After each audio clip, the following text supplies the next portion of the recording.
الحمد لأهله والصلاة لأهلها أما بعد فأعوذ بالله من الشيطان الرجيم بسم الله الرحمن الرحيم لقد من الله على المؤمنين إذ بعث فيهم رسولا من أنفسهم يتلو عليهم آياته ويزكيهم ويعلمهم الكتاب والحكمة وإن كانوا من قبل لفي ضلال مبين وقال النبي صلى الله عليه وسلم أنا محمد وأنا أحمد وأنا الماحي الذي يمحو الله بالذنوب وأنا الحاشر وأنا العاقب الذي لا نبي بعدي أو كما قال النبي صلى الله عليه وسلم صدق الله العظيم وصدق رسوله النبي الكريم ونحن على ذلك لمن الشاهدين والشاكرين والحمد لله رب العالمين۔ سامعین محترم، میں نے آپ حضرات کے سامنے سورہ آل عمران آیت نمبر 164 تلاوت کی اور سرور کائنات صلی اللہ علیہ وسلم کے ارشادات مبارکہ میں سے ایک ارشاد مبارکہ کا ذکر کیا۔ تو اس آیت مبارکہ میں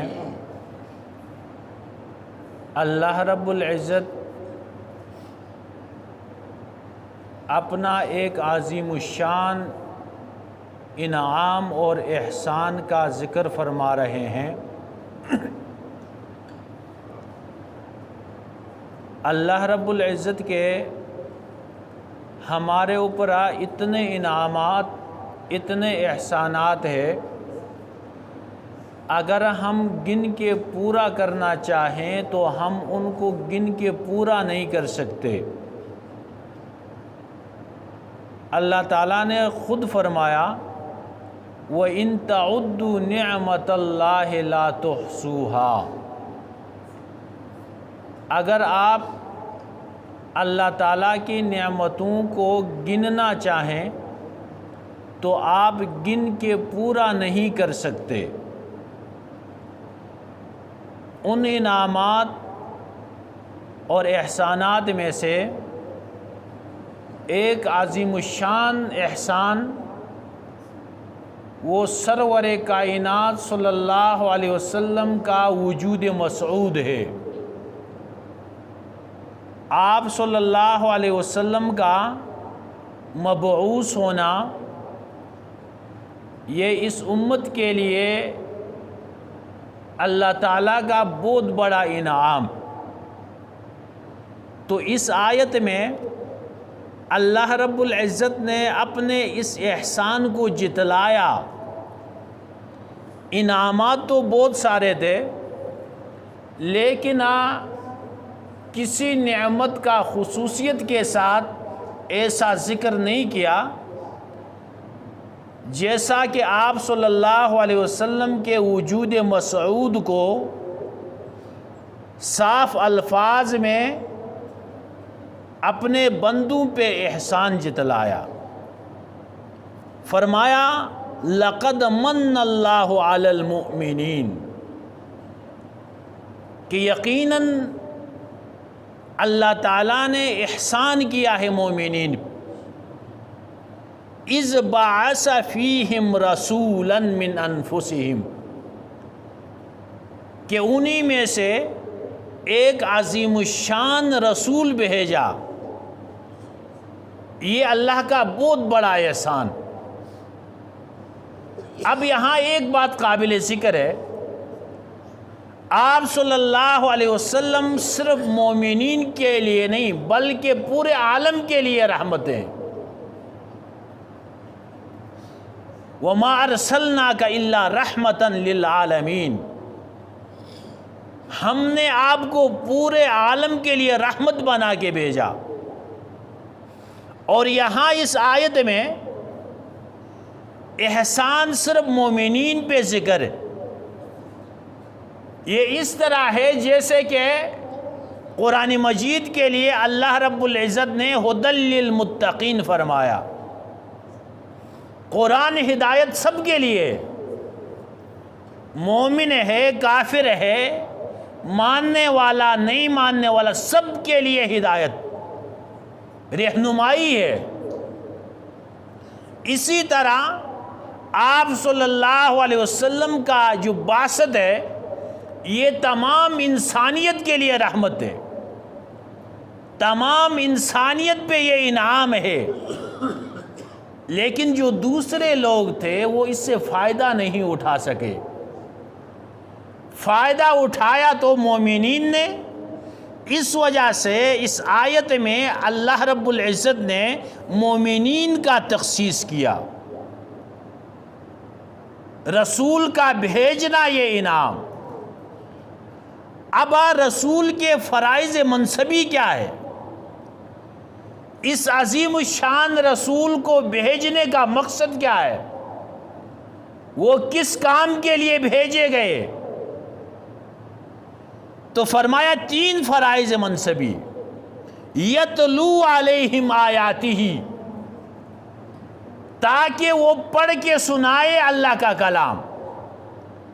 تلاوت کا معنی ہے الفاظ کا پڑھنا،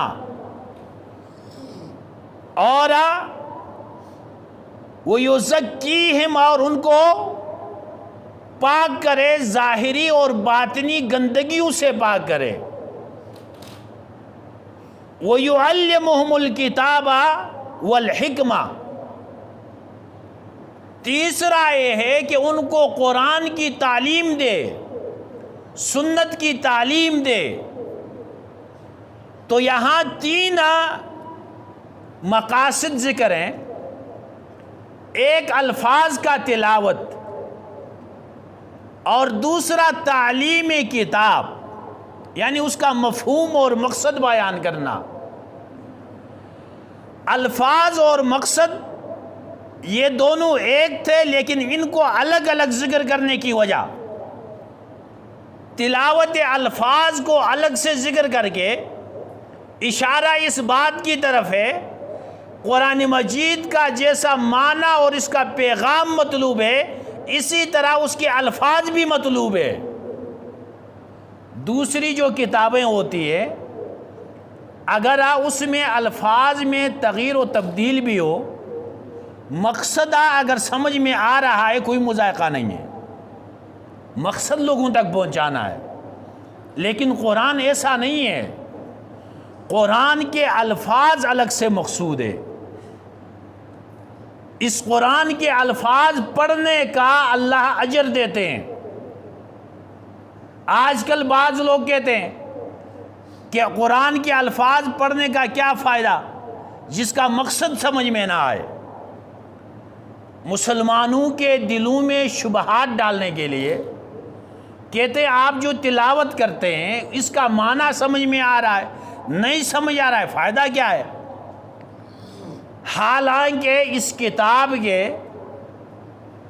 بغیر معنی سمجھے الفاظ پہ ایک ایک حرف پہ 10 نیکیاں ملتی ہیں۔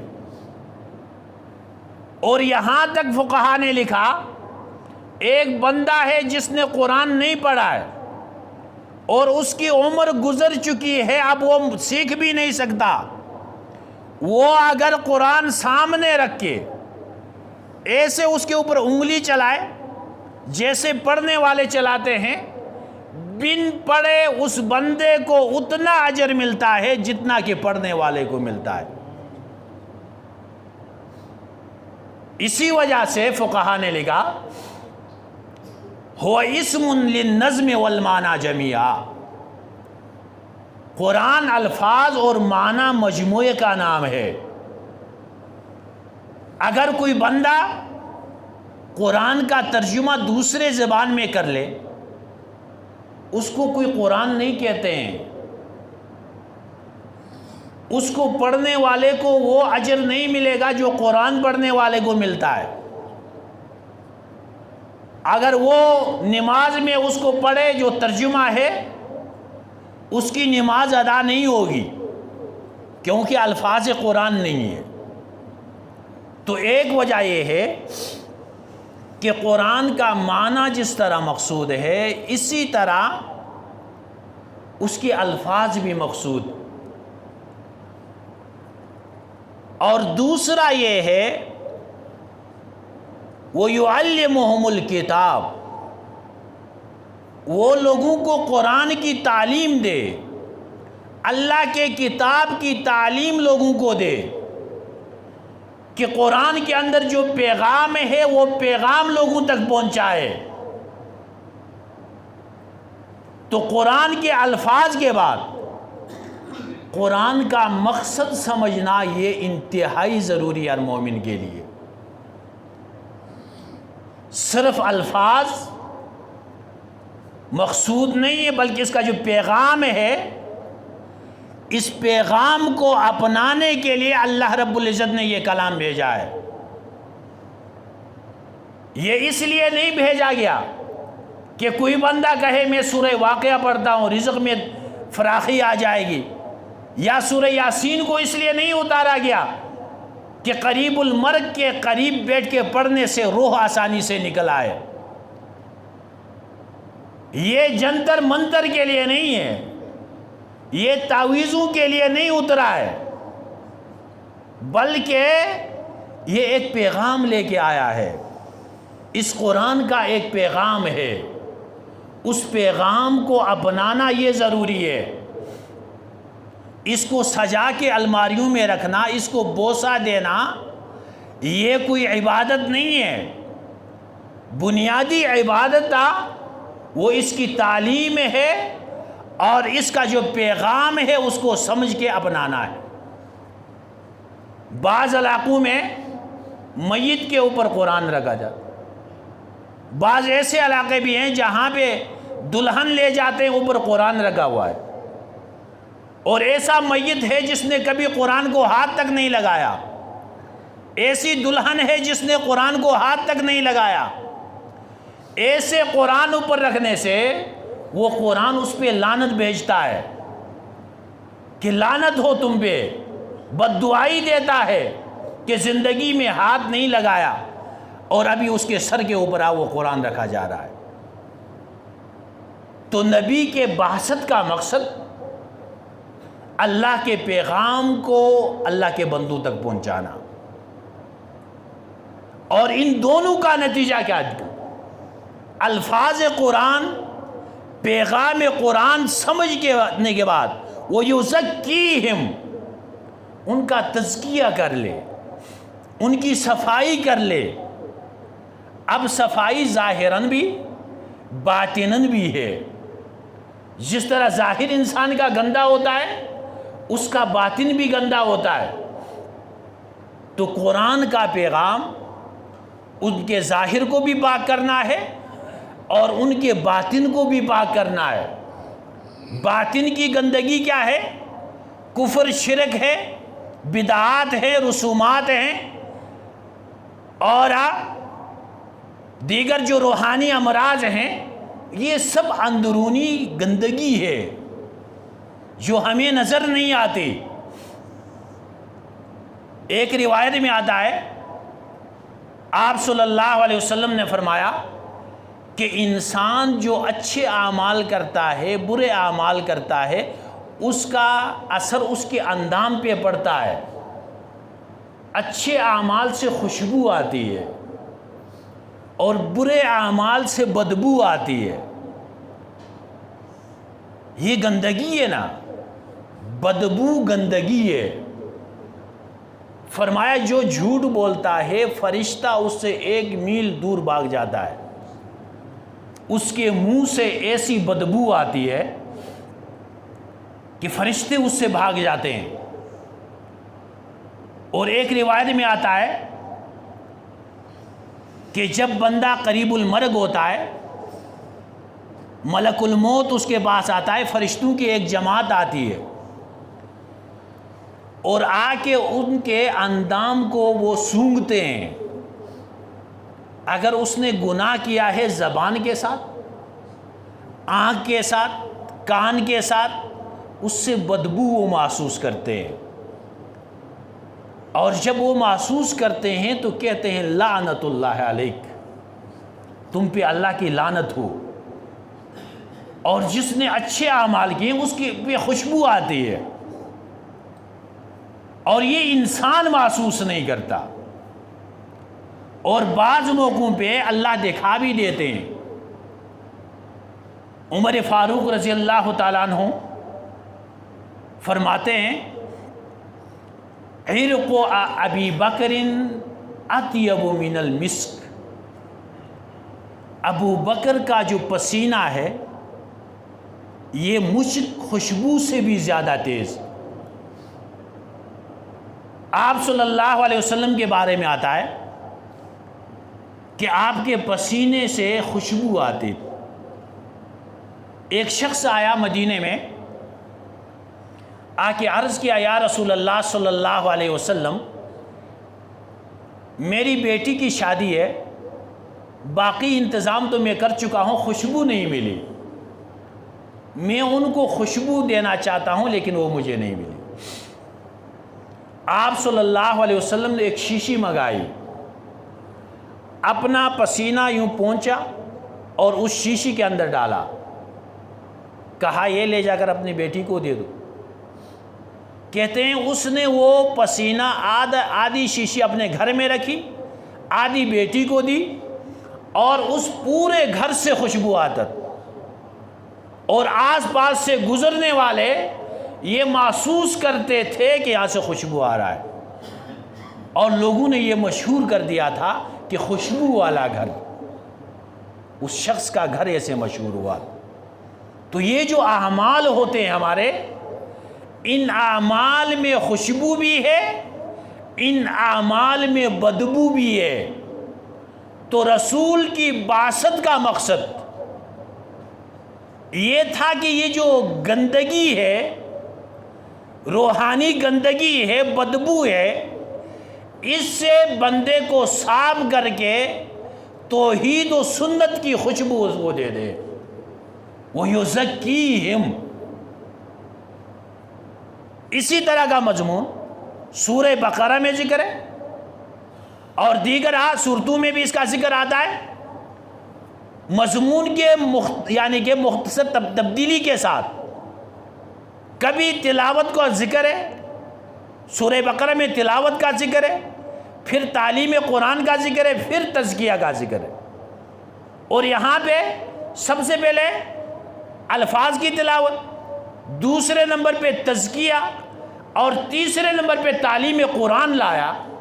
اس میں اشارہ اس بات کی طرف ہے کہ صرف الفاظ کی تلاوت اور اس کا مفہوم سمجھنا، یہ مقصد ان کا کیا ہے، دونوں کا نتیجہ نکلتا ہے تزکیے کی صورت میں۔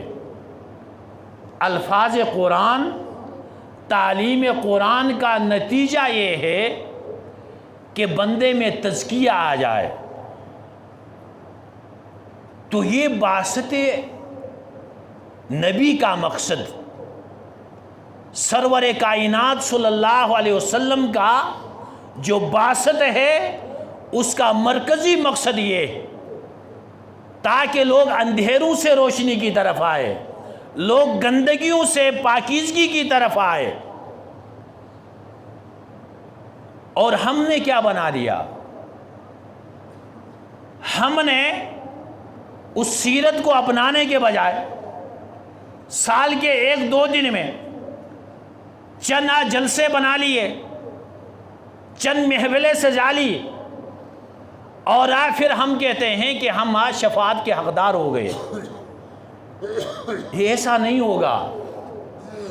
یہ جو مہینہ چل رہا ہے، ربیع الاول کا مہینہ ہے، اس میں آپ دیکھتے ہیں کہ مسلمان اس میں کتنی تیاری کرتے ہیں، اور کتنا اس پہ خرچ کرتے ہیں، اس کا قرآن و سنت کی روشنی میں اس کی حیثیت کیا ہے، اس حوالے سے میں چند باتیں آپ حضرات کے سامنے عرض کرنا چاہوں گا۔ سب سے پہلی بات تو یہ ہے کہ آپ صلی اللہ علیہ وسلم کا ذکر خیر، آپ کا ذکر عین عبادت ہے، بلکہ روح ایمانی ہے۔ آپ کا تذکرہ، آپ کے ولادت کا تذکرہ، آپ کے بچپن کا، آپ کے جوانی کا، آپ کے بعثت کا، آپ کے عبادت کا، نماز کا، جہاد کا، تبلیغ کا، یہ تذکرہ کرنا ایک عبادت ہے مستقل، اور ان اشخاص کا تذکرہ بھی عبادت ہے جن کی نسبت آپ صلی اللہ علیہ وسلم سے ہوئی۔ اصحاب نبی کا تذکرہ، ازواج نبی کا تذکرہ، اولاد نبی کا تذکرہ، یہ ایک عبادت ہے، اور ان اشیاء کا تذکرہ جن کی نسبت آپ صلی اللہ علیہ وسلم سے، اشخاص کے علاوہ جو چیزیں ہیں، اس گھوڑے کا تذکرہ، اس خچر کا تذکرہ، اس گدے کا تذکرہ، اس تلوار کا تذکرہ،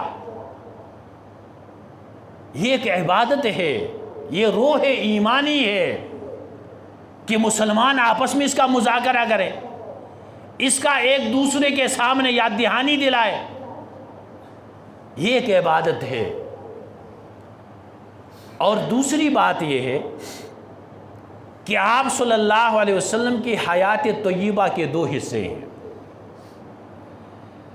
ایک حصہ ولادت سے لے کر بعثت تک، آپ کی پیدائش سے لے کر آپ صلی اللہ علیہ وسلم کے رسول بننے تک، اور دوسرا حصہ بعثت سے لے کر وصال تک، یہ دو حصے ہیں۔ اور پہلا جو حصہ ہے اس کے اہم واقعات، حالات احادیث میں، سیرت کی کتابوں میں ملتا ہے، اور دوسرا جو حصہ ہے آپ صلی اللہ علیہ وسلم کے بعثت سے لے کر وصال تک، یعنی یہ جو عرصہ ہے یہ مسلمانوں نے ایسے محفوظ کیا ہے کہ آپ صلی اللہ علیہ وسلم کے زندگی کا کوئی پہلو بھی غائب نہیں ہے، اور یہ اسلام کا اعجاز بھی ہے۔ کوئی بھی امت، کوئی بھی مذہب و ملت والا اپنے رہنما کی زندگی کو ایسا محفوظ نہیں رکھ سکتا ہے جتنا کہ آپ صلی اللہ علیہ وسلم کے زندگی کو محفوظ کیا گیا۔ اگر سیرت و حدیث کی کتابوں کو دیکھا جائے تو ایسا محسوس ہوتا ہے کہ آپ صلی اللہ علیہ وسلم ہمارے نظروں کے سامنے ہیں، ان کی ہر بات، ان کا چلنا پھرنا، ان کا گفتار رفتار اور مسکرانا، آپ کے تمام اعمال یہ محفوظ۔ اب آپ صلی اللہ علیہ وسلم کی سیرت کو اپنانے کا یہ تیسری بات کہ آپ کے سیرت کو اپنانے کا، اس کی دعوت کا دو طریقے ہیں۔ ایک طریقہ عملی ہے کہ ہم اپنے عمل میں، ہم اپنی شکل و صورت کو آپ صلی اللہ علیہ وسلم کے سنت میں ایسے ڈال دیں کہ ہر دیکھنے والا یہ محسوس کرے اور کہنے پہ مجبور ہو کہ وہ غلام مصطفیٰ جا رہا ہے۔ ایک طریقہ تو یہ عملی طور پہ، اور دوسرا تذکرہ ہے، ان کا ذکر خیر ہے، زبانی کہنا ہے کہ آپ صلی اللہ علیہ وسلم کی سیرت کو بیان کی جائے۔ سلف صالحین میں یہ دونوں طریقے بوجہ عتم موجود، عملی طور پہ بھی اور زبانی طور پہ بھی۔ ان کی کوئی مجلس ایسے نہیں ہوتی تھی جس میں آپ صلی اللہ علیہ وسلم کا ذکر نہ ہو، کوئی مجلس اس سے خالی نہیں ہوتی تھی۔ واقعات، مشہور واقعات عمر فاروق رضی اللہ تعالیٰ عنہ کے بارے میں آتا ہے، جب وہ اپنے زندگی کے آخری لمحات گزار رہے ہیں، بالکل آخری مراحل پہ ہیں، ایک نوجوان آیا عیادت کے لیے۔ جب قریب آئے تو کہا، برخوردار، آپ کی چادر آپ کی ٹخنوں سے نیچے لٹک رہی ہے اور یہ میرے محبوب کے سنت کے خلاف ہے۔ یعنی ایسے موقع پہ بھی ان کی نظر تھی نبی کے سنت پہ۔ عبداللہ ابن عمر رضی اللہ تعالیٰ عنہ کے بارے میں آتا ہے، جب وہ حج پہ جاتے تو آپ صلی اللہ علیہ وسلم جہاں پڑاؤ ڈالتے وہ بھی ڈال دیتے تھے وہاں جا کے، جہاں کسی درخت کے نیچے تھوڑے ٹھہرے ہیں آرام کیا وہ بھی وہاں جا کے آرام کرتے، اور جہاں قضائے حاجت کے لیے گئے وہاں پہ وہ چلے جاتے۔ یعنی آپ صلی اللہ علیہ وسلم کی ہر ادا کا وہ نقل اتارتے تھے، اس پہ عمل کرتے تھے۔ تاریخ دیکھ لے، صحابہ کرام ایسے جگہوں پہ گئے دعوت لے کے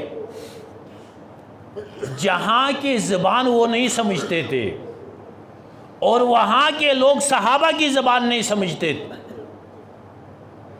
صرف ان کی شکل و صورت دیکھ کے، ان کی گفتار، ان کے اخلاق، ان کے معاملات کو دیکھ کے جوق در جوق لوگ اسلام میں داخل ہوتے تھے، بغیر زبان ہلائے اپنے کردار کے ساتھ۔ انہوں نے اپنا کردار ایسا بنایا تھا، اس کردار کی وجہ سے لوگ اسلام میں داخل ہوتے تھے۔ آج کل مسلمان کی کردار کو دیکھ کر لوگ اسلام سے دور ہوتے جا رہے ہیں۔ تو یہ جو ہم کر رہے ہیں، جلسے ہو رہے ہیں، سیرت النبی کے نام سے جلسے ہو رہے ہیں، محفل میلاد کے نام سے محفلیں سج رہی ہیں، یہ سلف صالحین کے دور میں نہیں تھا۔ صحابہ نے کبھی سیرت النبی کا جلسہ نہیں منایا، تابعین نے کبھی سیرت النبی کا جلسہ نہیں منایا، تبع تابعین ائمہ مجتہدین میں سے کسی نے سیرت النبی کا جلسہ نہیں منایا، اور ان میں سے کسی نے محفل میلاد نہیں منائی۔ ان کو ضرورت نہیں تھی، ان کی تو حالت یہ تھی، ہر روز روز عید اور ہر شب شب برات تھی، ان کی کوئی مجلس آپ صلی اللہ علیہ وسلم کے تذکرے سے خالی نہیں ہوتی۔ اب اس کی بنیاد کہاں سے پڑی؟ یہ پڑا تقریباً 7ویں صدی ہجری میں۔ 6 صدیاں مسلمانوں کی ان چیزوں سے پاک تھی، خالی تھی، کسی نے نہیں منایا۔ 7ویں صدی ہجری میں ایک بادشاہ گزرے ہیں، ابو سعید مظفر، اس نے سب سے پہلے میلاد کی محفل سجائی۔ اب اس نے کیوں ایسا کیا؟ اس کی وجہ بعض حضرات کہتے ہیں کہ وہ بدمعاش قسم کا بندہ تھا، وہ دین سے بہت دور تھا، لوگ اس سے متنفر ہو چکے تھے، لوگ اس سے نفرت کرتے تھے کہ یہ بے دین بندہ ہے، یہ دیندار نہیں ہے۔ تو کسی نے اسے مشورہ دیا کہ کوئی اسلامی ٹچ دے دو، لوگوں کو جمع کرو۔ پھر یہ مشورہ ہوا کہ آپ صلی اللہ علیہ وسلم کی ولادت پہ ایک علماء اور صلحاء کو جمع کیا جائے گا اور وہاں پہ دعوت ہوگی، کھانا ہوگا، ایصال ثواب کریں گے۔ وہاں صرف 3 کام، ایک یہ تاریخ کا تعین کیا، آپ صلی اللہ علیہ وسلم کے ولادت کے بارے میں جو روایات ہیں وہ 3 ہیں، ان میں سے 8 ربیع الاول، 9 ربیع الاول، 12 ربیع الاول۔ 12 ربیع الاول مشہور ہے، اس لیے اس سلطان نے 12 کا تعین کیا،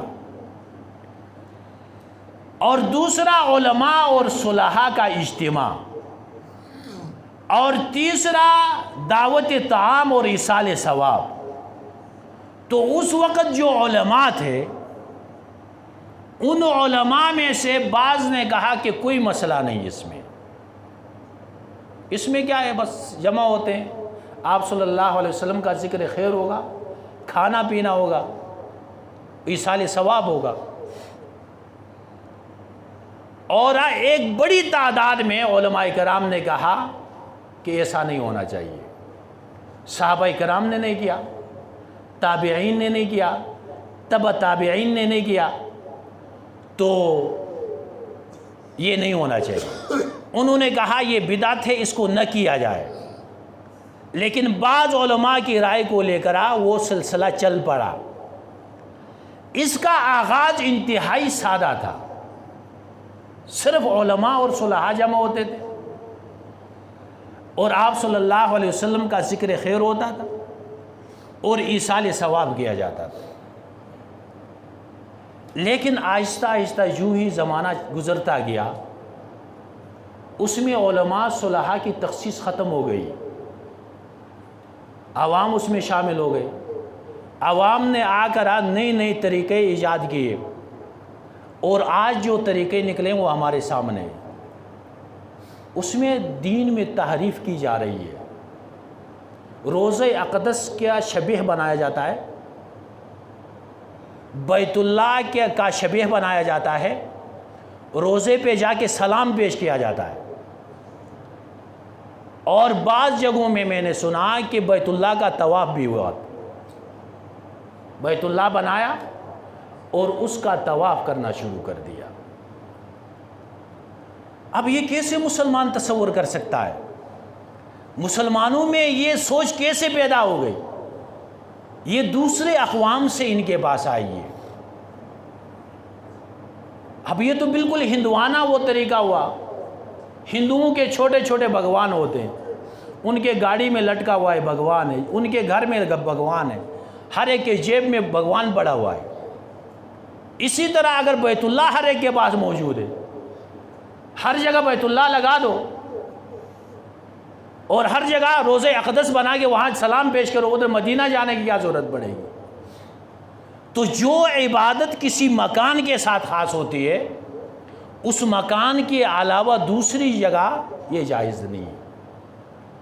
بحر الرائق نے لکھا اگر کوئی آدمی بیت اللہ کا شبیہ بنا کے وہاں طواف کرتا ہے اس کے کفر کا اندیشہ ہے، وہ اسلام سے نکل جائے گا۔ پرانے زمانے میں ایک رسم چڑھی تعریف کی۔ تعریف یہ ہوتا تھا کہ عرفے کے دن وہاں حاجی عرفات پہ جاتے ہیں، گڑ گڑا کے اللہ سے مانگتے ہیں، دعائیں مانگتے ہیں۔ تو کسی نے ایسا کیا کہ اسی عرفے کے دن اپنے علاقے میں تمام لوگوں کو کہا ہم یہاں عرفہ مناتے ہیں۔ عرفہ منانے کا یہ مطلب سارے جمع ہوتے ہیں، استغفار کرتے ہیں، گڑ گڑا کے اللہ سے مانگتے ہیں۔ سب کو جمع کیا اور جمع کر کے وہاں جا کے دعائیں شروع کی، ذکر اذکار ہو رہے ہیں، دعا ہو رہی ہے۔